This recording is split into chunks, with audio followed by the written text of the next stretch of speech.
There was this opportunity to go on a private plane with my mentor, Bob Proctor, from Toronto to New York. Bob would draw one lucky winner to accompany him on the plane. But when the opportunity came up, I dismissed it as, it's not important, not something I needed to do.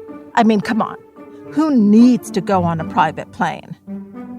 But then when I stayed with it, I thought, well, yeah, okay, I don't need to, but I want to. So the first step was admitting that I wanted to win this opportunity. So I put my name in and waited. In a few months, the winner would be picked from a hat. Over the next few months, I would imagine what it would be like to fly on a private plane. And as I did this, and I would say, really by week 4, it became more and more real. I felt it in every cell of my body. So now the day comes. Bob is going to announce the winner. He pulls out the name and he says, Carmo. And I'm like, Carmo? Who the F is Carmo?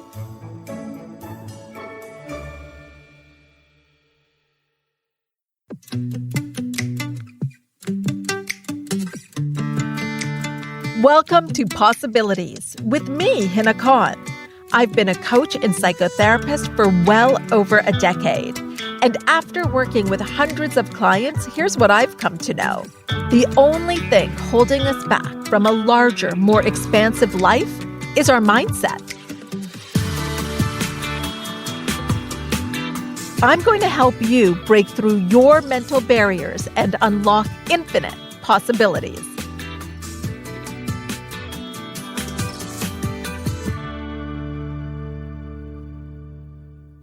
Thank you for being here, my friend. And I also want to thank you for all the great conversations that we're having together in my Facebook group, Hina Success Circle. I just love connecting with you in real time. If you're not in there yet, no worries. Just go to the description of this episode and you'll find the link.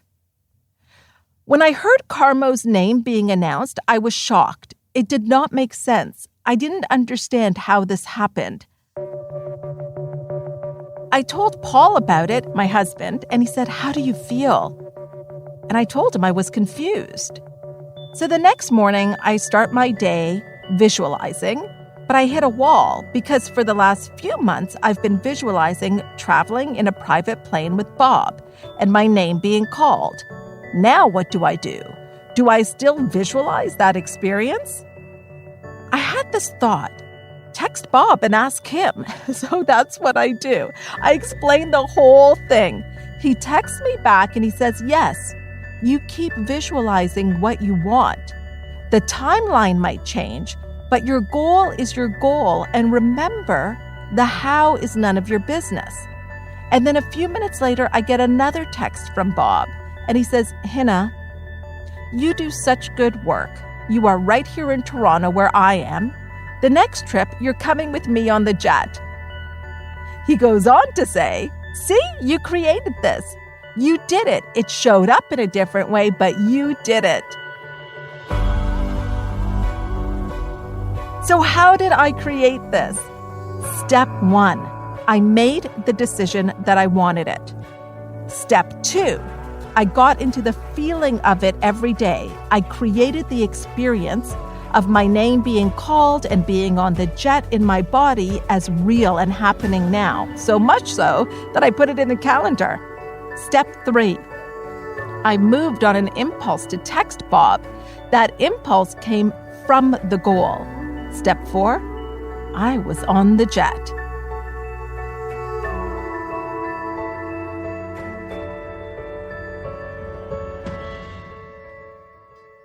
Step 3 of texting Bob could not happen without steps 1 and 2. That impulse came out of the previous steps. I really, really want to make sure you understand that, because from the outside, it can look like, oh, wow, Hina's so lucky, as if it had just happened.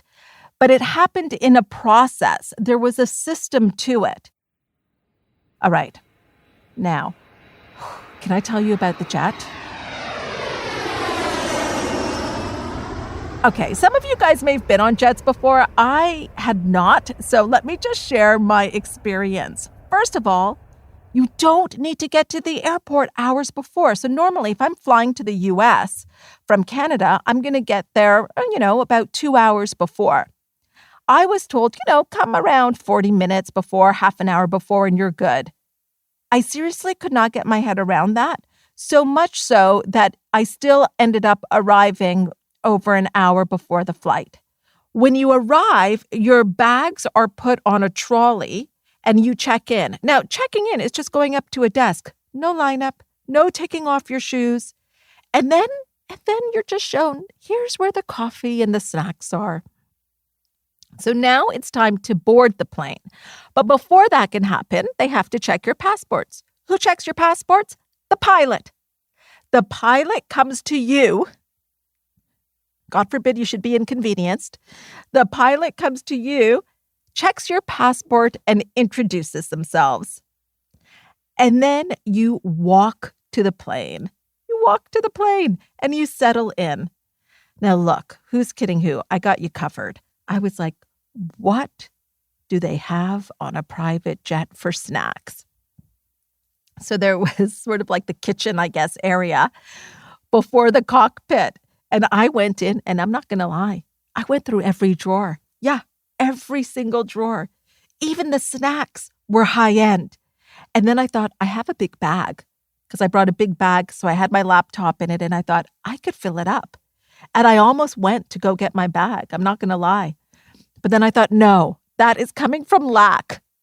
And I will be on a jet again. So I will come from abundance. Maybe I just took a couple of things. So when we landed in LA, now we're clearing customs, and even that is just so super easy. There's no long lineup, nobody ahead of us. When we clear that, honestly, within 10 minutes, there are cars waiting outside to take us to the hotel. I did not want it to end. Although this experience did not happen the way I thought it would, it still happened. And even better, because that first flight was only to New York, which is like an hour away. LA is 5 hours away from Toronto. So you want to be intentional, clear, but not attached to the how. Because when we're attached to the outcome, we don't allow for ideas and inspirations to come to us. We actually push it further away. I've said this to my clients before, and I have to say, even I was impressed with this when I said this to them. I said, be attached to the growth, not the outcome. Let me just say that again. Be attached to the growth, not the outcome. The jet was fun. It was really fun. But there was so much growth in being honest with myself for wanting something that I judged as not important, sticking with it and moving on inspiration. That experience took me not only to LA, but a whole different level. Let me dive into the judgment piece a bit more. So there was a time when I would have dismissed the desire of being on a private jet because I judged people that had that life. And I would say, oh, they're just shallow, materialistic, and it wasn't important because money isn't important. And here is the irony. For me to have that belief, I was actually making money very important. So I'm curious for you, honestly, because we all have some judgments, but if you didn't judge things, if you allowed everything to be possible for you, what do you want? What would be fun? Like, what do you truly, truly want? And one way that we can go deeper into that is with our gratitude practice. So let's do that now. Grab pen and paper or open up notes on your phone. But if you can't, no worries. Just close your eyes and take a breath. Inhale and exhale.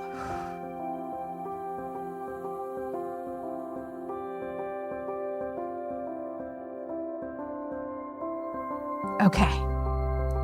I want you to think about what you want, but then I want you to take it further. If you want a car, what's the next level of that car? If you want to go on a trip, What would it be like to fly first class or private?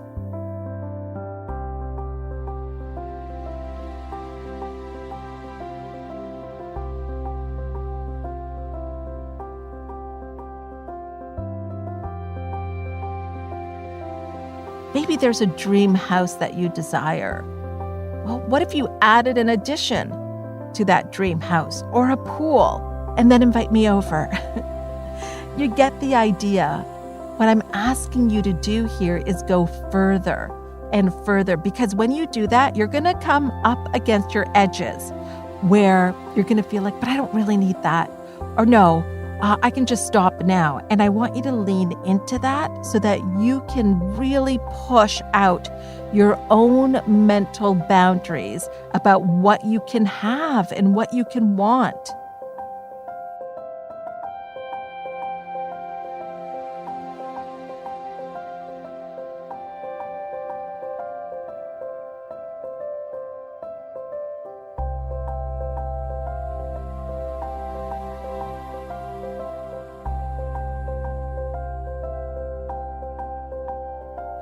Now write them all down.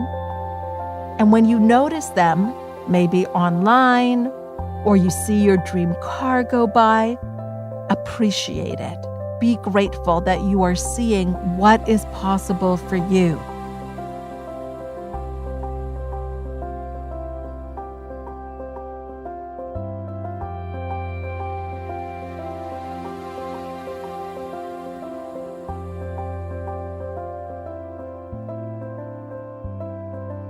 This happened when I went on a walk with my youngest. So we're out for a walk and he loves cars. And around the corner comes this beautiful car, top down, two fellas in there, and they had stopped. We had stopped. We were admiring the car. And when they left, my son was like, oh my gosh, that was such a nice Lamborghini. And I said, oh, I thought it was a Porsche. And he rolled his eyes. He was like, no. A Porsche has a completely different symbol than a Lamborghini. And then he told me that that's the car that he wants when he grows up. And we just appreciated it, appreciated the beauty of that vehicle. And remember, you can always share with me what came up for you. And if you have pictures, I would love to see them. So put them in the Facebook group, Hina Success Circle. And if you love this episode, can you do me a favor? Rate it, write a review, because when you do that, it actually helps us to reach more people. Even share it with somebody that you think could use this information. I really appreciate it. And you know what? I really appreciate you. Really, I love you. Thank you so much for showing up today. And I will meet you here next time on Possibilities. This episode was produced by Stephanie Phillips, presented by the Frequency Podcast Network.